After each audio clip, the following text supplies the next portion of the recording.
50 லட்சம் ரூபாய் செலவில் சிமெண்ட் சாலைகள் அமைப்பதற்கு இப்போ ஒரு மாசத்துக்குள்ள பணம் வாங்கி கொடுத்துருக்கோம். சார் ஓஏபி வந்துகிட்டு இருந்தது, 6 மாசமா வரல, கவலைப்படாதீங்க. அது ஒரு மனு கொடுத்தீங்கன்னா 45 நாள்ல உங்களுக்கு ஓஏபி வந்துடும்.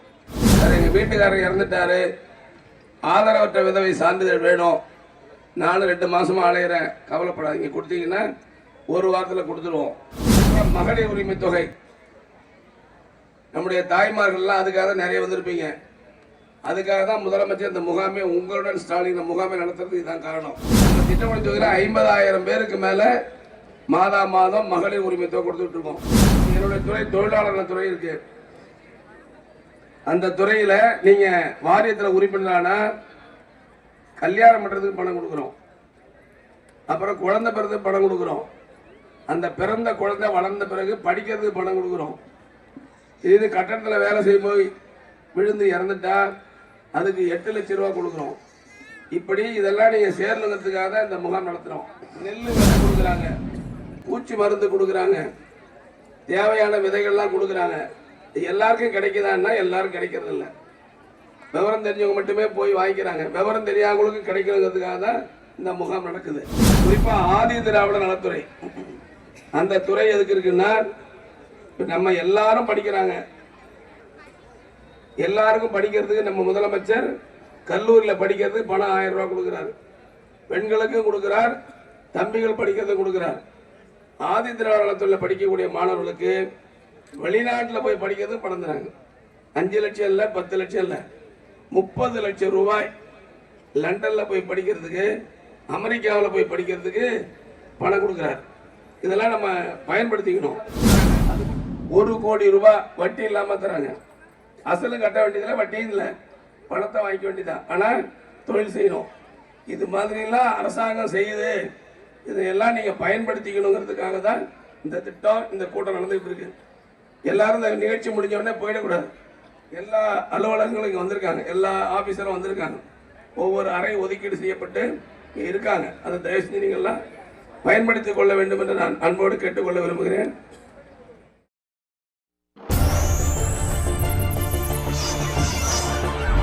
வழிகாட்டுதல் அடிப்படையில் இந்த உங்களுடன் ஸ்டாலின் என்ற நிகழ்ச்சி இங்கே நடைபெற்றுக் கொண்டிருக்கிறது.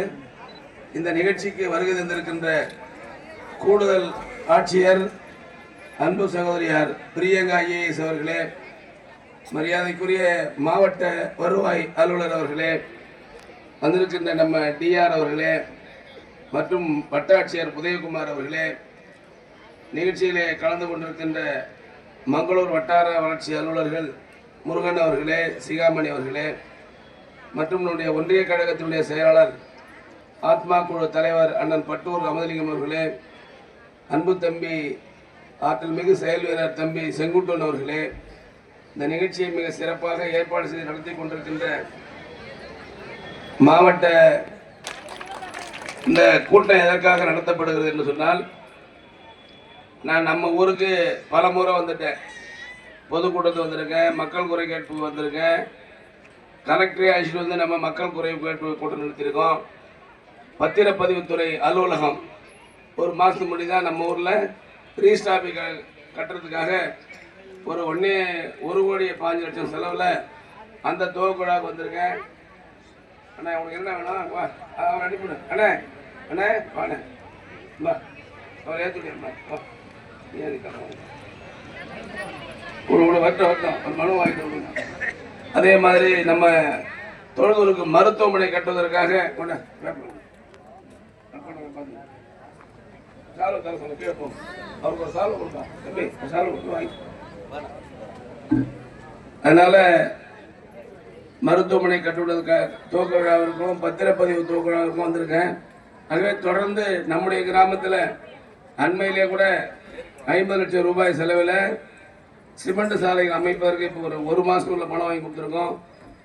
இப்போ இன்றைய தினம் நம்முடைய கிராமத்திற்கு இன்னும் போடப்பட வேண்டிய தம்பி ராமகிருஷ்ணன் அவர்களும் ஒன்றிய அவர்களும் நம்முடைய முன்னாள் ஊராட்சி மன்ற தலைவர்கள், இப்போ இருக்க ஊராட்சி மன்ற தலைவர்கள்லாம் இன்னும் சிமெண்ட் ரோடெலாம் வேணும்னு கேட்டாங்க. அந்த கடிதத்தையும் நம்முடைய அம்மா கலெக்டர் அம்மா அவங்க பிரியங்கா இடத்துல ஒப்படைத்திருக்கிறேன். அது மட்டும் இல்லை, இந்த கிராமத்தை சுற்றி இருக்கக்கூடிய புலிகரம்பலூர், ஆலத்தூர், தச்சூர், கண்டமத்தான், லக்கூர், வைத்தியநாதபுரம் அந்த பொதுமக்கள் கொடுத்திருக்கின்ற அந்த மனுவையும் நம்ம அடிஷனல் கலெக்டர் கொடுத்து அவற்றையெல்லாம் நிறைவேற்ற வேண்டும் என்று சொல்லியிருக்கிறேன். குறிப்பாக இந்த கூட்டம் நடத்துறதுக்கு என்ன காரணம் அப்படின்னா, பொதுவாக நாம அலுவலகங்களுக்கு போய் தான் நம்முடைய பிரச்சனைகளை தீர்ப்பதற்காக அதிகாரியை தேடி நாம போவோம்.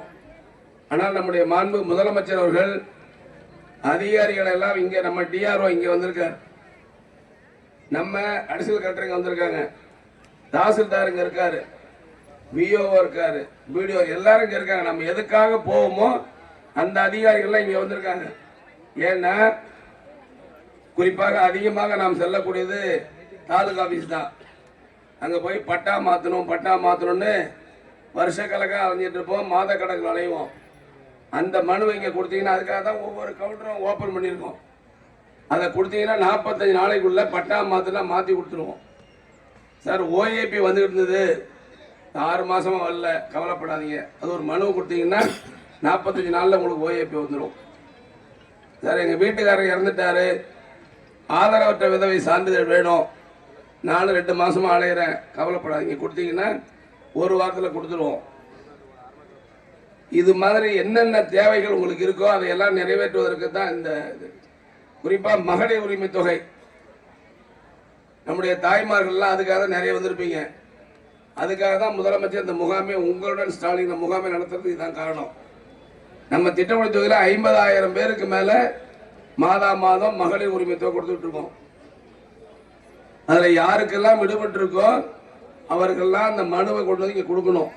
அது ஒரு ரசீது கொடுப்பாங்க, அதை பத்திரமா வாங்கி வச்சுக்கணும். இது சம்பந்தமா நம்முடைய துணை முதலமைச்சர் அவர்கள் எப்ப இருந்து இந்த பணத்தை கொடுக்க போறோம் அப்படிங்கறது சொல்லியிருக்காரு. டிசம்பர் மாசத்துக்கு பிறகு இது கிடைக்காதவர்களாம் வழங்கப்படும் என்று சொல்லியிருக்கிறார். ஆகவே அந்த மனுக்களை எல்லாம் கொடுக்க வேண்டும் என்று நான் கேட்டுக்கொள்கிறேன். இந்த துறை மட்டுமல்ல, இப்ப என்னுடைய துறை தொழிலாளர் துறை இருக்கு. அந்த துறையில நீங்க வாரியத்தில் உறுப்பினரானா கல்யாணம் பண்றதுக்கு பணம் கொடுக்கிறோம், அப்புறம் குழந்தை பிறகு பணம் கொடுக்கிறோம், அந்த பிறந்த குழந்தை வளர்ந்த பிறகு படிக்கிறதுக்கு பணம் கொடுக்கிறோம். இது கட்டடத்தில் வேலை செய்யும் போய் விழுந்து இறந்துட்டா அதுக்கு 8 லட்சம் ரூபாய் கொடுக்கிறோம். இப்படி இதெல்லாம் நீங்க சேரணுங்கிறதுக்காக தான் இந்த முகாம் நடத்துறோம். அது மட்டும் இல்ல, மேலாண்மை துறைன்னு ஒரு துறை இருக்கு, எல்லாம் வந்திருக்காங்க, எல்லா டிபார்ட்மெண்ட் வந்திருக்கீங்க, எல்லாமே இருக்காங்க. அந்த துறையில நெல் விதை கொடுக்குறாங்க, பூச்சி மருந்து கொடுக்குறாங்க, தேவையான விதைகள்லாம் கொடுக்குறாங்க. எல்லாருக்கும் கிடைக்குதான்னா எல்லாரும் கிடைக்கிறது இல்லை. விவரம் தெரிஞ்சவங்க மட்டுமே போய் வாங்கிக்கிறாங்க. விவரம் தெரியாதவங்களுக்கு கிடைக்கணுங்கிறதுக்காக தான் இந்த முகாம் நடக்குது. குறிப்பா ஆதி திராவிட நலத்துறை, அந்த துறை எதுக்கு இருக்குன்னா, நம்ம எல்லாரும் படிக்கிறாங்க, எல்லாருக்கும் படிக்கிறதுக்கு நம்ம முதலமைச்சர் கல்லூரியில் படிக்கிறதுக்கு பணம் 1000 ரூபாய் கொடுக்கிறார், பெண்களுக்கும் கொடுக்கிறார், தம்பிகள் படிக்கிறதுக்கு கொடுக்கிறார். ஆதி திராவிட நலத்துறையில படிக்கக்கூடிய மாணவர்களுக்கு வெளிநாட்டில் போய் படிக்கிறதுக்கு பணம் தராங்க. 5 லட்சம் இல்ல, 10 லட்சம் இல்ல, 30 லட்சம் ரூபாய் லண்டன்ல போய் படிக்கிறதுக்கு, அமெரிக்காவில் போய் படிக்கிறதுக்கு பணம் கொடுக்கிறார். இதெல்லாம் நம்ம பயன்படுத்திக்கணும். அது மட்டும் இல்ல சார், படிக்காமலே தொழில் செய்யறதுக்கு பணம் தருவீங்களா, அதுக்கும் தராங்க. 1 கோடி ரூபாய் வட்டி இல்லாம தராங்க. அசலும் கட்ட வேண்டியதில்லை, வட்டியும் இல்லை, பணத்தை வாங்கிக்க வேண்டியதான். ஆனா தொழில் செய்யணும். இது மாதிரி எல்லாம் அரசாங்கம் செய்யுது. இதையெல்லாம் நீங்க பயன்படுத்திக்கணுங்கிறதுக்காக தான் இந்த திட்டம், இந்த கூட்டம் நடந்துட்டு இருக்கு. எல்லாரும் இந்த நிகழ்ச்சி முடிஞ்ச உடனே போயிடக்கூடாது. எல்லா அலுவலகங்களும் இங்க வந்திருக்காங்க, எல்லா ஆபீசரும் வந்திருக்காங்க, ஒவ்வொரு அறை ஒதுக்கீடு செய்யப்பட்டு இருக்காங்க. அதை தயவு செஞ்சு நீங்க எல்லாம் பயன்படுத்திக் கொள்ள வேண்டும் என்று நான் அன்போடு கேட்டுக்கொள்ள விரும்புகிறேன். குறிப்பா நானே ஒவ்வொரு கிராமம் தண்ணி குடிக்கிறதுக்கு வருதா, மின்சாரம் கரெக்டா வருதா, எந்த ஊர்ல என்ன பிரச்சனைன்னு கேட்டு நானே ஒவ்வொரு கிராமம் வந்துட்டு இருக்கேன். இது வரையும் கிட்டத்தட்ட ஒரு 55-60 கிராமங்களுக்கு வந்துட்டேன். இன்னும் இருக்கிற ஒரு பஞ்சாயத்து 40 பஞ்சாயத்து தான் இருக்கு. ஆகவே எல்லா கிராமங்களிலும் அடிப்படை வசதிகள் தீர்க்கப்பட்டிருக்கு. குறிப்பா வைத்தியநாபத்தில் பாத்தீங்கன்னா அந்த ஊருக்கு வடக்கால ஒரு ஓட போகுது, அதுல ஒரு பெரிய பாலம் கட்டணும்னு சொல்லி பொதுமக்களுடைய கோரிக்கை இருக்கு. அதையும் விரைவில் நிறைவேற்றுவதற்கு நடவடிக்கை மேற்கொள்ளப்படும் என்று நான் தெரிவித்துள்ளேன். தொழுதூர்ல இங்க பஸ் பெரம்பலூர் வர பஸ் தொழுதூர் வருது, ஊருக்குள்ள வரல அப்படின்னு ஒரு கோரிக்கை இருக்கு. அதையும் விரைவில் நிறைவேற்றுவதற்குரிய நடவடிக்கை மேற்கொள்ளப்படும் என்பதை இந்த நேரத்தில் நான் மக்களுக்கு தெரிவித்துக் கொள்ள விரும்புகின்றேன். இதில் யாரும் தொழுதூரில் எனக்கு தெரியாதவங்க யாரும் இல்லை. எல்லாரும் வருவாங்க, எல்லாரும் பேசுறாங்க, கோரிக்கைகளை கொடுத்து கொண்டு இருக்கிறீர்கள். இப்பதான் மருத்துவமனை அங்க நம்ம தொழுதூர்ல ஏற்கனவே பிஹெச் அங்க இருக்கு. இருந்தாலும் கட்டடம் 10,000 தான் இப்ப கூடுதலா கட்டடம் கட்ட சொல்லியிருக்கோம். ஏற்கனவே ரிஜிஸ்டர் ஆபீஸ் இங்க இருக்கு. ஆனா வரவங்க போறவங்க உட்கார்ந்த இடம் தான் கட்டடம் கட்ட சொல்லியிருக்கோம். இப்ப தொழுதூர் இந்த பள்ளியில படிக்கக்கூடிய மாணவர்களுக்கு போதிய இருக்கை வசதி வேணும்னு சொல்லியிருக்காங்க. அதையும் நிச்சயமாக விரைவில் நிறைவேற்றப்படும் என்று நேரத்தில் தெரிவித்துக் கொள்ள விரும்புகிறேன். நம்முடைய கலெக்டர் அம்மா பிரியங்கா அவர்கள் இந்த கிராமத்தில் இருக்கக்கூடிய எல்லாருடைய பெட்டிஷனையும் உங்களுக்கு கொடுத்துருக்கோம்மா உங்க கையில. புலிகரம்பலூர், ஆலத்தூர், கண்டமத்தான், லக்கூர் எல்லாரும் கொடுக்கக்கூடிய மனுக்களை கொடுத்துருக்கேன். அவர்களுக்கெல்லாம் விரைவாக அந்த கோரிக்கைகளை நிறைவேற்றி தர வேண்டும் என்று அன்போடு கேட்டுக்கொள்கிறேன். குறிப்பாக பெண்களுக்கான அரசாங்கம் தான் நம்ம அரசாங்கம் நடத்திட்டு இருக்கோம். குழந்தைங்கள்லாம் காலையில் பள்ளிக்கூடத்துக்கு போகிறதுக்கு கஷ்டப்படக்கூடாதுன்னா நம்ம சமைச்சு போட்டு சாப்பிட்டு ஒரு லேட் ஆகணும்தான் காலை உணவு திட்டத்தை நம்ம முதலமைச்சர் கொண்டு வந்திருக்கேன். எல்லாருக்கும் எல்லாம் கிடைக்கணுங்கிறத நம்முடைய முதலமைச்சருடைய நோக்கம். ஆகவே அப்படிப்பட்ட முதலமைச்சருக்கு நீங்கள் எல்லாம் உறுதுணையாக இருக்க வேண்டும் என்று அன்போடு கேட்டுக்கொண்டு விடைபெறுகிறேன். நன்றி, வணக்கம். தொடர்ந்து மாண்புமிகு தொழிலாளர் நலத்துறை